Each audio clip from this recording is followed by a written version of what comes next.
countdown for blast-off. X minus 5, 4, 3, 2, X minus 1, fire.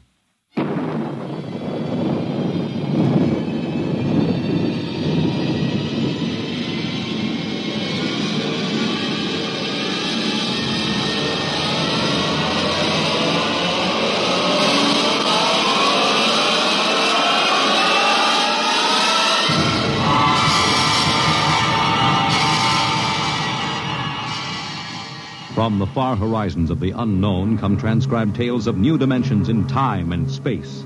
These are stories of the future, adventures in which you'll live in 1,000,000 could-be years on 1,000 maybe worlds. The National Broadcasting Company, in cooperation with Street and Smith, publishers of astounding science fiction, presents X minus 1.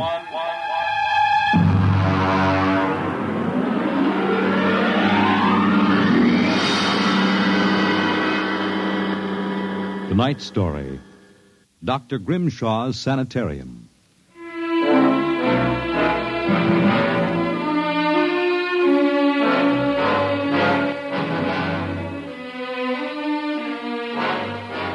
What you will hear in the next half hour represents either a magnificent hoax or the true explanation of the famous Grimshaw Sanitorium scandal which made the headlines back in 1947. The manuscript upon which this account is based was removed by the New York State Police from a fountain pen cover found in the doorway to Dr. Grimshaw's study. We offer this manuscript as evidence only. Whether it is authentic or not, you must judge for yourselves. My name is John Daugherty. I'm a graduate of Hamilton College, class of 34, a member of Theta Alpha. I'm one of those fools who wanted some excitement in life, so instead of going into my father's shoe business, I became a private detective. These are facts. You can check them if you like. The rest of what I write here is so fantastic that I don't expect it to be believed. If anyone should find this manuscript and read it, all I ask is that you notify Miss Millicent Armbruster of 299 Wallace Avenue, Buffalo, that Johnny Daugherty is dead. On the evening of July 1st, Miss Armbruster and I were driving to a wedding. Not our own, although I wish it had been. It was Sunday, and in order to avoid traffic, I took the Old Mill Road, a single-lane dirt affair that runs past the Gowanda Cemetery. Johnny, aren't you going too fast? Not for this road. There isn't a thing around except some tombstones and... Johnny, the gate to the cemetery. Well, what about it? That hearse, look out! Look out! We skidded for about 20 feet and slammed into the back of the hearse. The two rear doors buckled and snapped open. It was a freak. A huge oak coffin with brass handles tipped up and began slowly to slide back toward us. Oh, how horrible. You stay right here, baby. You okay, Mac? You don't pay much attention to speed limits, do you, Jack? Now, look, let's not get hung up on who was right and who was wrong. I was going too fast, and you were traveling without lights after dark. Let's see your driver's license. Right here. Oh. Private eye, eh? Now, if you don't mind, who does this joy wagon belong to? Gowanda Funeral Service. It's being rented to Grimshaw. Who? Grimshaw from the private sanatorium. Mind if I ask what you were doing after dark coming out of a cemetery with a wooden kimono? We're moving one of Grimshaw's patients to a new grave. They always travel like this? Look, Hawkshaw, how about skipping the third degree and giving me a hand getting this box back in the wagon? A pleasure. Better screw on that cover again. It's going to slide off. Let's get it in the hearse first. Okay, Junior. You get on that end. Okay. You ready? Yeah, lift. Now, just slide it. Oh, brother, who's in there, King Kong? Look out for the cover. I told you that would happen. What's the guy's name, Junior? Oh, why don't you ask him, Sherlock Holmes? A real wise guy, huh? I've got half a mind to report this accident. Okay, well, go ahead. See where it gets you. Now, if you'll pardon me, I'll deliver the body.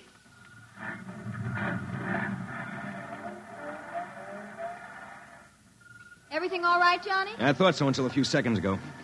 Listen, Millie, can you sit here in the car for another 5 minutes? Where are you going? For a stroll through the cemetery. Oh, Johnny, stop making jokes. When we lifted that coffin back on the meat wagon, I got a good look inside it. Ugh. Yeah, exactly how I felt. I figured we'd knock the stuffing out of the corpse, only I didn't expect the stuffing to be sand. What? Yes. That wasn't a body, that was a dummy stuffed with sand, a dummy with a wax face. Johnny! Which brings up an interesting question. Who's supposed to be in that box, and, just where is the dead man spending his time?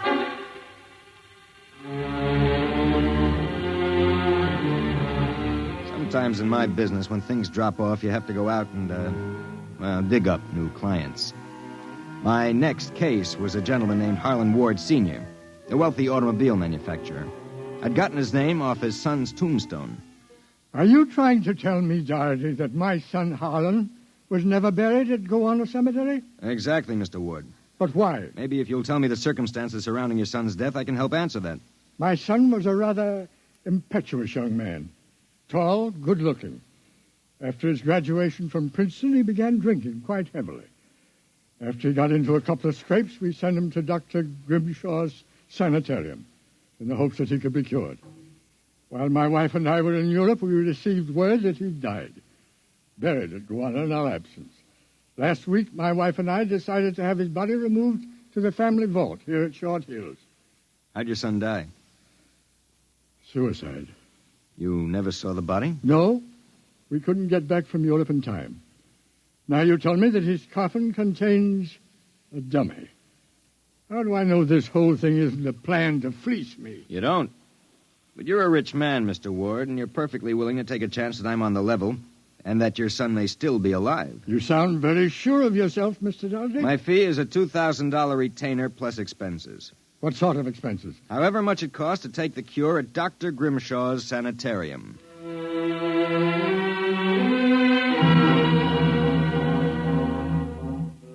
Dr. Grimshaw's Sanatorium was just outside Gowanna. Most of the cases were nervous breakdowns and alcoholics. I committed myself as a dipso, and just to make it convincing, I stopped at 5 or 6 bars on the way over. I was interviewed by Grimshaw himself, a small man with a fringe of white hair. You understand, Mr. Daugherty. That's not my real name, of course, social reasons. We understand. Our paid clientele is very select, and our rates are very high. You will be paid in cash and in advance, Dr. Grimshaw. How long does a cure usually take? That, of course, depends on the degree of alcoholism. This is my assistant, Dr. Boyner. How do you do? How do you do? We are accepting Mr. Daugherty as a patient. Better place him in the ward with Mr. K and Mr. Craigie. Mr. K is a long-term patient, Mr. Daugherty, a highly intelligent man, formerly a professor of plant pathology. Mr. Craigie suffers mild delusions. I think you'll find him rather amusing.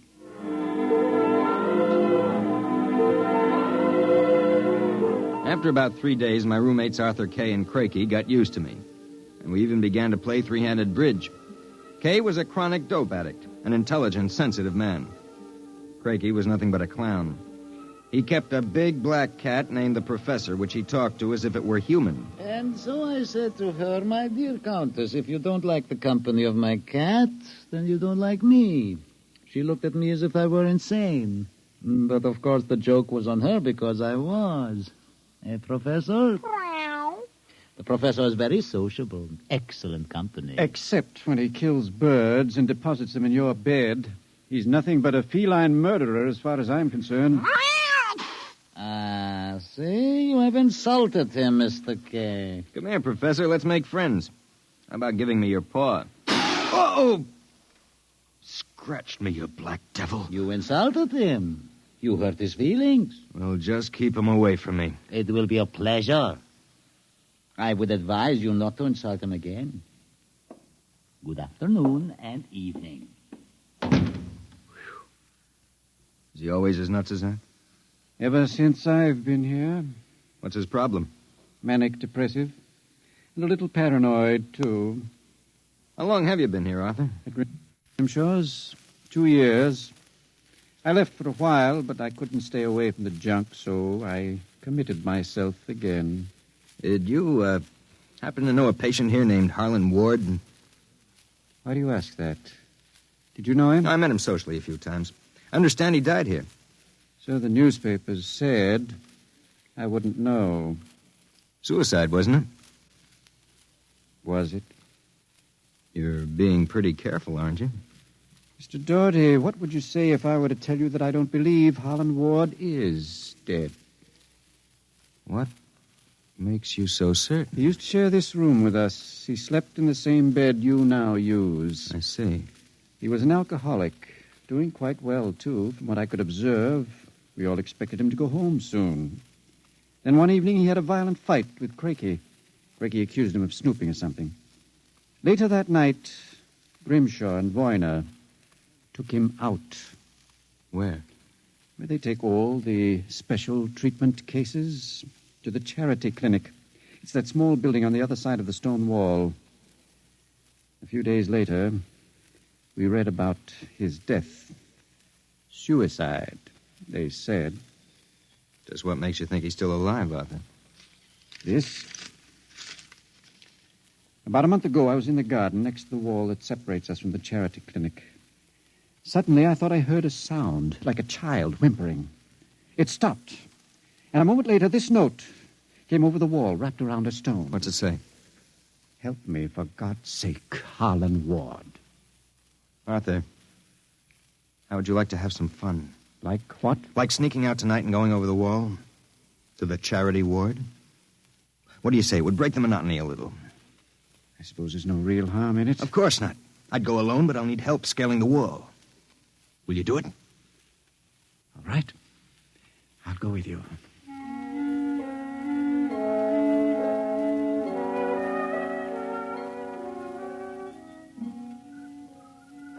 Up. All clear. Give me your hand and I'll lift you. Right, careful when you drop. Ready? Go ahead.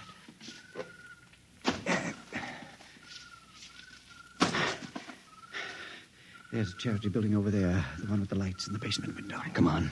Let's crawl over. Maybe we can see something. Shh. Listen. Can you make out what he's saying? No, I can barely hear. Good Lord. What was that? Probably some patient having the DTs. Let's have a look. Easy, it wouldn't do to get caught now. See anything? Some sort of laboratory. I can see Grimshaw and Voyner and something else. What? There's a child with its back toward me. Now take it quietly. It will be easier. Please, don't. It will all be over soon. You won't remember anything. No, I don't want to go. Voyner, give it to him. No. Shut him up, Voyner. Good Lord. What was it? What did they do to that child? Arthur, that wasn't a child. It was a midget. The smallest midget I've ever seen. What were they doing? Trying to give it some sort of injection. When it resisted, Voyner knocked it out. What do you suppose they were doing to it? I don't know, Arthur. All I know is that when it fell, it had the face of Harlan Ward.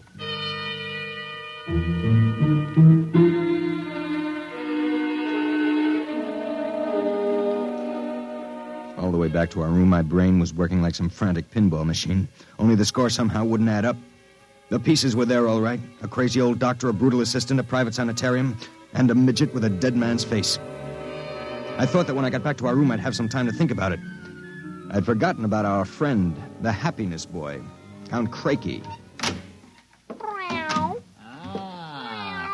So, I caught you. Fine, you've caught us. Now how about crawling back into the woodwork like a good little count? Where were you? Mink hunting. Arthur and I like to go mink hunting at night. You make fun of Count Crakey?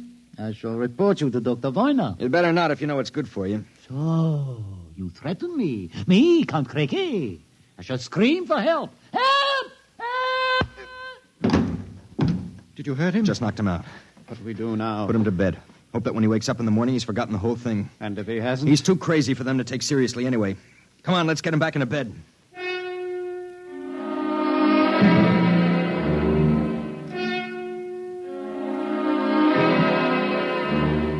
I went to sleep in my own room.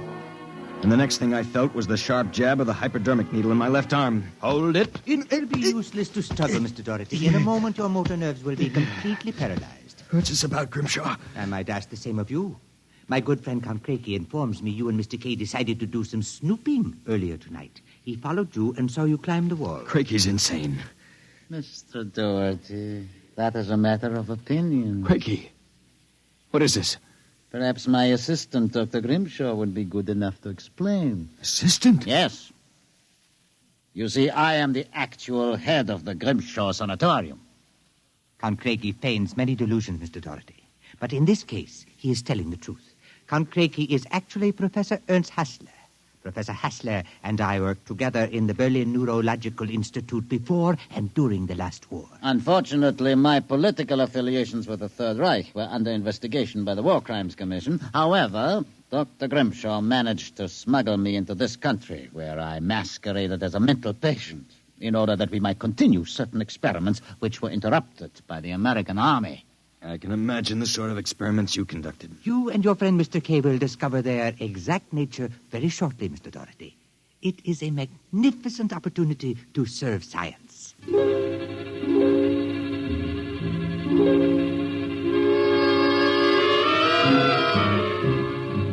passed out. And the next thing I knew, I was coming to in a different room and hearing the voices of Voyna, Grimshaw, and Craigie, as if from a great distance. Pituitrin. Pituitary. 4 cc's. 4 cc's. How are the measurements? Reducing rapidly. We'll operate at once. Have Voyna start the anesthesia. Very well, Doctor. Come in.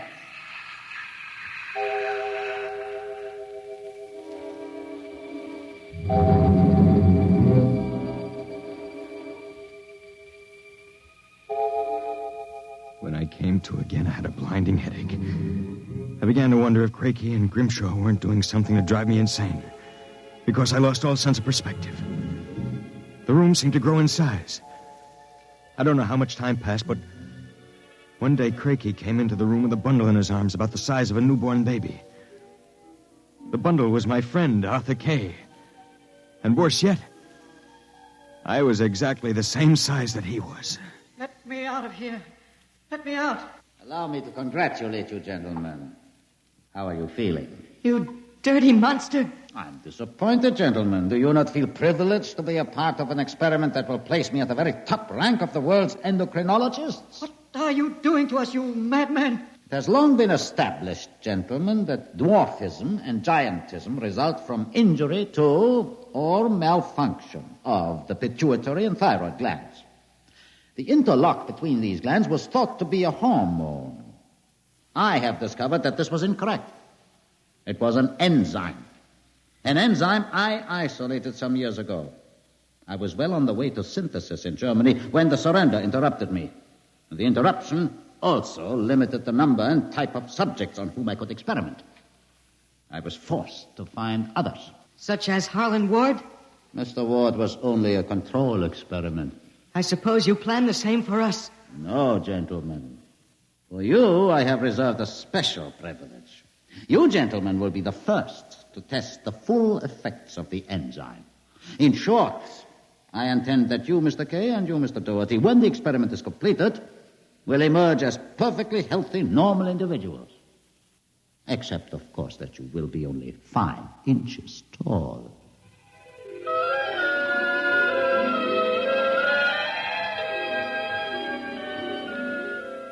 The days and nights that followed were a living nightmare.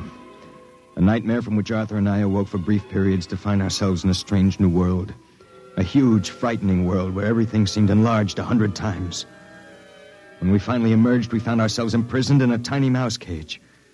Judging by the relative size of things, we could not have been more than 5 inches tall. Now we realized the experiment was at an end. That from now on, it was either escape or be destroyed. How's it coming, Arthur? Another moment. I think I'll have this lock worked loose. And if we escape, then what? We'll worry about that after we get out of this mouse cage. Suppose we don't make it. At least you've written the story on that scrap of paper. Someone may find it and read it. Nobody will believe it. Then why did you bother to write it? I don't know. I suppose I want the world to know what happened to me. That does it. Help me push the door open. Now what? The first job is getting down to the floor. I think we can make it by sliding down the telephone cord. Are you game? Go ahead. I'm right behind you. Easy now. Look out! That does it. Now, if we can figure out a way to get out of the room, well, that should be... Uh-oh. Listen. Somebody's coming. It must be Craigie. We've got to hide. Here. The grate in the fireplace. He'll kill us if he finds us. Stay quiet. Well, my friends, Time for feeding. I trust that you... So, you have managed to break out. It won't do, you know. There is no way you could have gotten out of the room with the door and window locked. I know you are in here. I would advise you to save yourselves trouble and give up. Very well, my tiny friends. If you prefer to play the game of cat and mouse, then I shall be happy to furnish the cat. There is no way you can get out. What now? He's gone for the cat. If that monster ever gets in here, we're goners. There must be... Wait a minute. What? You see that thin strand of wire running along the molding? What about it? It's the automatic fire alarm. When the alarm is tripped by a fire or short circuit, all the locks are sprung so that the patients can escape from their rooms. If I can short that wire before Craigie lets the cat into the building, let's go. There's a tiny sliver of steel from the cage on the floor. I'll work with that. You keep an ear to the door. Go ahead. This insulation is tough as rawhide. Blast this stuff. Hurry up, Arthur, for God's sake. There it is. Stand away. I'm going to short it. Ready? Okay. We made it. There goes the door. Let's make a run for it down the hall. If we can get to the garden, we've got a chance. I smell smoke. The short may have actually started a fire. Come on. Wait a minute. I have to go back. The manuscript. Don't be a fool. There's no time. Come on. You go ahead. I'll catch up. Hurry up. I'll wait in the hall. Only a second. I've got it. Come on. There's nothing to stop us now. Arthur? Where are you? It's funny. Arthur? Arthur?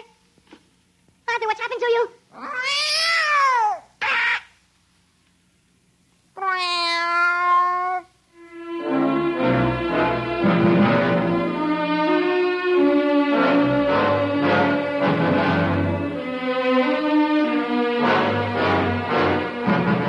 This is the record found in a fountain pen cover in the burned-out hallway of Dr. Grimshaw's sanatorium. There's nothing to add, except that the fire which destroyed the sanatorium and killed so many of its occupants, including Dr. Grimshaw and Dr. Voyna, was definitely of incendiary nature.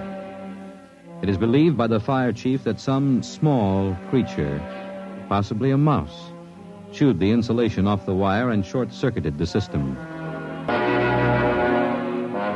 The two patients, John Daugherty and Arthur Kay, vanished completely after the fire, and their remains were never found.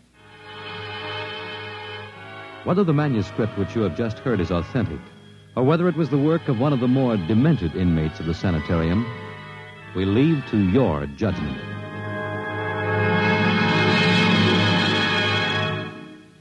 You have just heard X-1, presented by the National Broadcasting Company in cooperation with Street and Smith, publishers of astounding science fiction.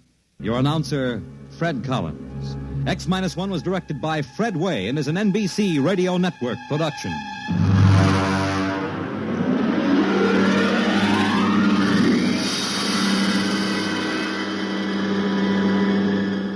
X-1